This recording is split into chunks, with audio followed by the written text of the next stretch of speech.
The golden shoes. The morning sun cast long shadows through the tall windows of Hartley and Monroe, Manhattan's most exclusive luxury shoe boutique. Sarah Mitchell stood at the entrance, her heart heavy with a weight that seemed to grow heavier with each passing day. At 32, she had built a successful career as the store's manager. But success had come at a price she was only beginning to understand. Behind her, Marcus Chen, the store's security guard and her closest confidant, watched with concern. He had seen that look in her eyes before, the look of someone carrying too much pain, too many regrets. Today was different, though. Today, Sarah had made a decision that would change everything. The automatic doors slid open, and two small figures burst through, their matching pink cardigans and gray skirts immediately catching Sarah's attention. The girls couldn't have been more than 7 or 8 years old, identical twins with long brown hair tied back in neat ponytails. Their white knee socks were slightly askew, and their shoes, cheap canvas sneakers with fraying laces, had clearly seen better days. "Girls, slow down," a woman's voice called from behind them, strained with exhaustion. Sarah's breath caught in her throat. The woman who entered looked like she was drowning in her own life. Her dark business suit was professional, but worn at the edges. Her hair pulled back in a severe bun that did nothing to hide the dark circles under her eyes. She carried herself with the desperate dignity of someone who refused to let the world see her breaking. "I'm so sorry," the woman said, rushing to catch up with her daughters. "Emma, Lily, what did I tell you about running in stores?" The twins stopped immediately, their faces falling. They sat down cross-legged on the pristine white floor, right in the middle of the boutique's main display area, their small bodies folding in on themselves, as if trying to take up as little space as possible. Sarah found herself walking toward them, drawn by something she couldn't quite name. As she approached, she noticed one of the girls, Emma, she thought, holding up a phone, showing her sister a video. Both girls were completely absorbed, their faces pressed close together, sharing the small screen. "Please, get up from the floor," their mother pleaded, her voice cracking slightly. "We shouldn't even be here, we're just looking." Sarah knelt down beside the girls, her expensive skirt pooling around her knees. "What are you watching?" she asked gently. Emma looked up, startled, nearly dropping the phone. It's just a video of our old dance recital," she said quietly. "From before." "Before what?" Sarah asked, though something in her heart already knew the answer. Lily, the bolder of the two, spoke up. "Before Daddy went to heaven, before we had to move, before everything got hard." Their mother's face crumpled, and she turned away, her hand covering her mouth. Sarah saw her shoulders shaking, saw the way she fought to hold herself together in this gleaming temple of luxury where she so clearly didn't belong. Sarah stood and approached the woman, gently touching her arm. "I'm Sarah, the manager here. Would you like to sit down? We have a private area. We can't afford anything here," the woman interrupted, her voice barely above a whisper. "I'm Jennifer Hayes. I'm an attorney, or I am. I'm still an attorney. I work for a corporate firm downtown. I make good money. I do." She was speaking faster now, the words tumbling out like a confession.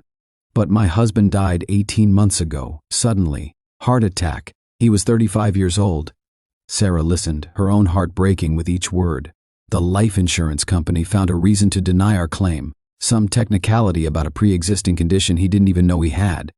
The medical bills, the funeral costs, keeping our apartment. I've been trying so hard. I work 60, 70 hours a week. The girls are in after-school care until I can pick them up at 8, 9 at night. They eat dinner from takeout containers while I finish work on my laptop." Jennifer's voice broke completely. "They used to dance, both of them. They were so good, so happy. But dance classes cost money, and their dance shoes wore out. I kept promising I'd replace them, that we'd start classes again, but there was always something more urgent. The electricity bill, the medical debt, the rent." She looked down at her daughters, still sitting on the floor, now watching their mother with wide, worried eyes. "Today is their birthday," Jennifer continued. "Their 8th birthday, and I thought maybe I could bring them somewhere beautiful, somewhere special, just to look, just to remember what it felt like when we could have nice things, when their father was alive, when I wasn't failing them every single day. "Mom, you're not failing us," Emma said, scrambling to her feet. "We don't need dance shoes," Lily added, standing beside her sister. "We're okay." But they weren't okay. Sarah could see it in the way they held themselves, in the careful way they spoke, like children who had learned too young to not ask for things, to not hope too much. Marcus had moved closer now, listening. Sarah caught his eye and saw her own emotions reflected there. The recognition of pain, the memory of loss, the understanding of what it meant to carry on when everything had fallen apart. Sarah made a decision in that moment, one that had been building inside her for longer than she realized. "Jennifer," she said firmly, "I need to tell you something. But first, girls, I want you to know that today, on your birthday, you're going to get new shoes." Jennifer shook her head. "I can't accept charity. We're not. It's not charity," Sarah interrupted. "Please, let me explain. Let me tell you why this matters so much to me." She guided them to the boutique's private seating area, a luxurious corner with velvet couches and champagne that usually served only the wealthiest clients. Marcus brought water for the girls and coffee for Jennifer, his gentle presence a steadying force. Sarah sat across from them and began to speak, her voice steady despite the tears that threatened. 8 years ago, I had a daughter. Her name was Maya. She was 7 years old, the same age you two are now. She loved to dance, just like you.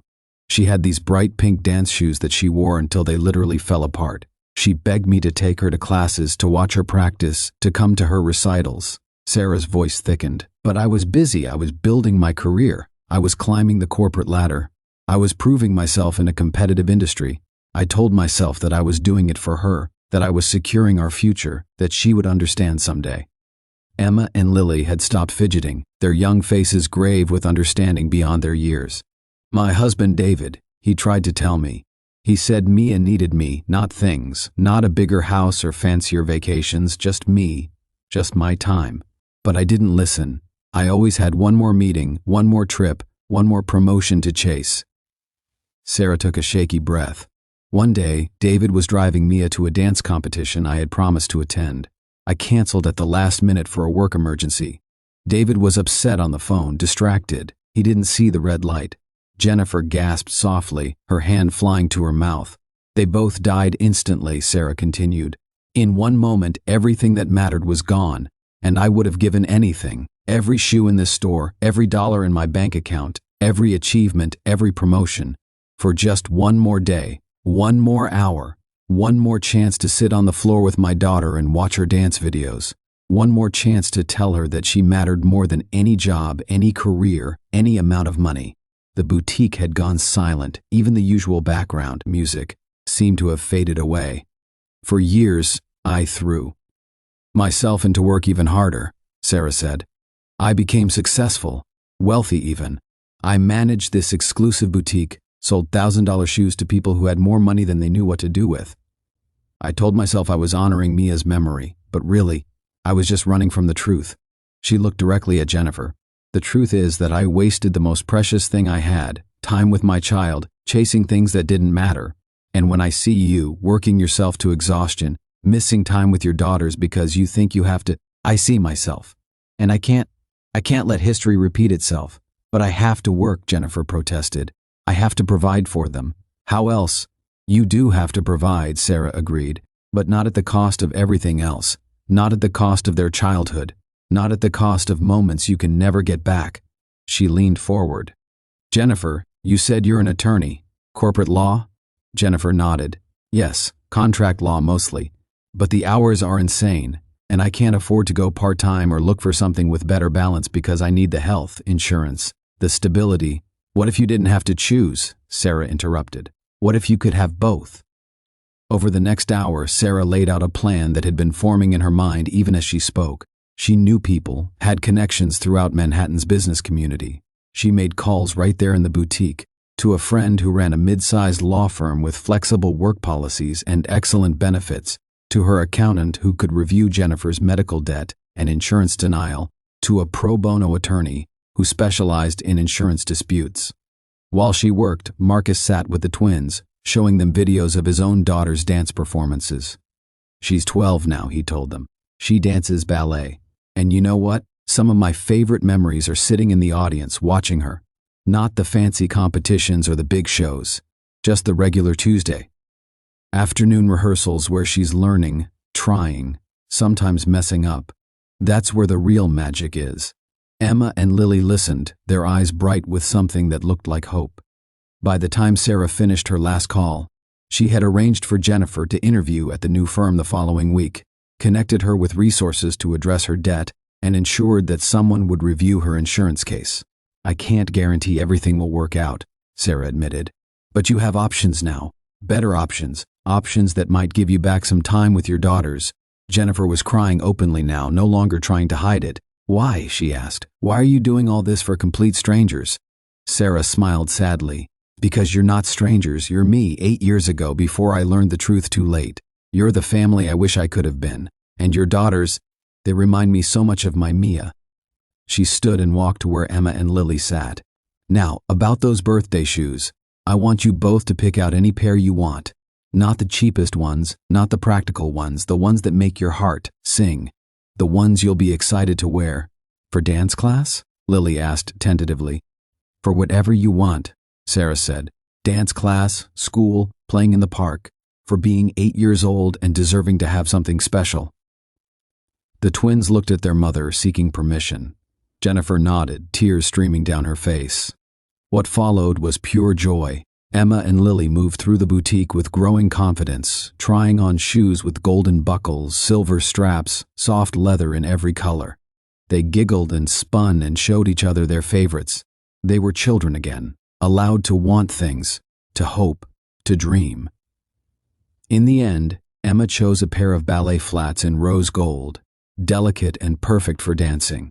Lily selected Mary Jane's in champagne-colored patent leather that caught the light when she moved. As Sarah wrapped the shoes in tissue, paper, and placed them in the boutique signature gold boxes, she felt something shift inside her chest, a loosening of the grief that had held her captive for so long. There's one more thing, Sarah said. She handed Jennifer an envelope. Inside is information about a dance studio 3 blocks from your apartment. I called the director. She's an old friend. They offer a scholarship program for families facing financial hardship.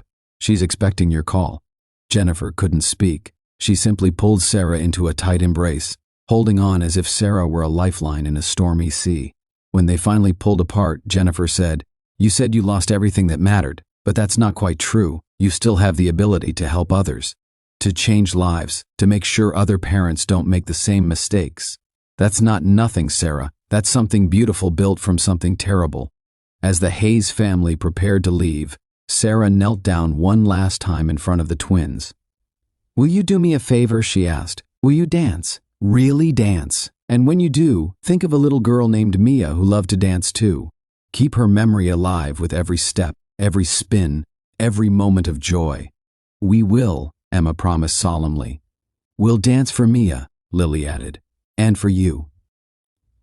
After they left, Marcus stood beside Sarah at the window, watching as Jennifer held her daughter's hands, the gold shopping bag swinging between them.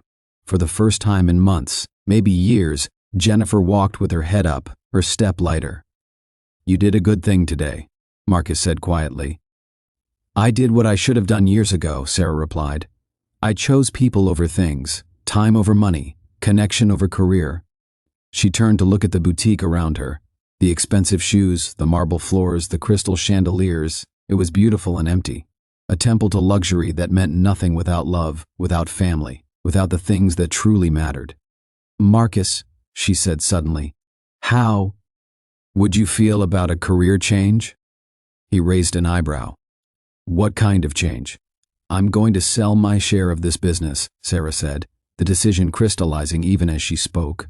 I've been a partner for 3 years, and it's made me wealthy enough to do something that matters. I want to start a foundation, one that helps families in crisis, families who've lost a parent, families drowning in medical debt, families where the parent is working so hard to provide that they're missing their children's lives. She thought of Mia, of her bright smile and her pink dance shoes. I want to create programs that give parents time, subsidize childcare, help finding jobs with better work-life balance, resources for dealing with unexpected financial disasters. I want to prevent other families from reaching that breaking point where they have to choose between time and money. Marcus smiled, the first real smile she'd seen from him in months. I think that's exactly what Mia would want you to do, and yes, I'm in, whatever you need. That evening, Sarah did something she hadn't done in 8 years. She went home to her empty apartment, opened the closet in the bedroom that used to be Mia's, and took out the box of her daughter's belongings she'd been too afraid to face. Inside were drawings, school papers, photographs, and at the bottom, wrapped carefully in pink tissue paper, were Mia's beloved dance shoes. Tiny, worn, the leather cracked from so much use and love. Sarah held them to her chest and let herself cry, really cry, for the first time since the funeral.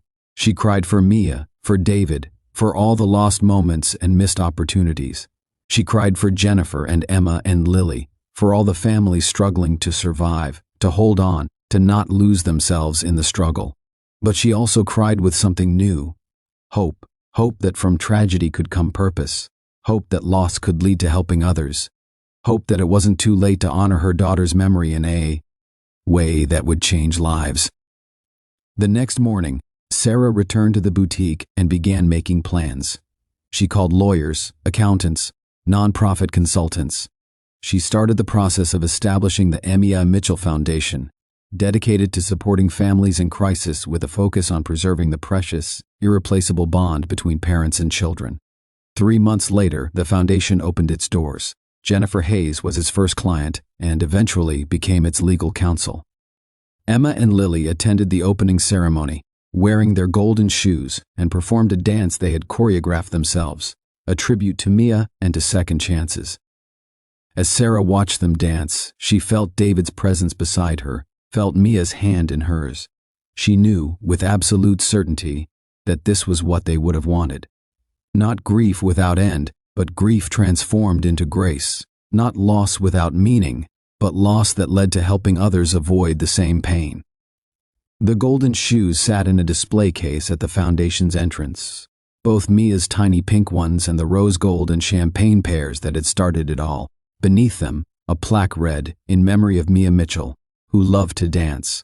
May we never be too busy to watch, may we never value things over time, may we always remember that the most precious moments are the ones we spend with those we love."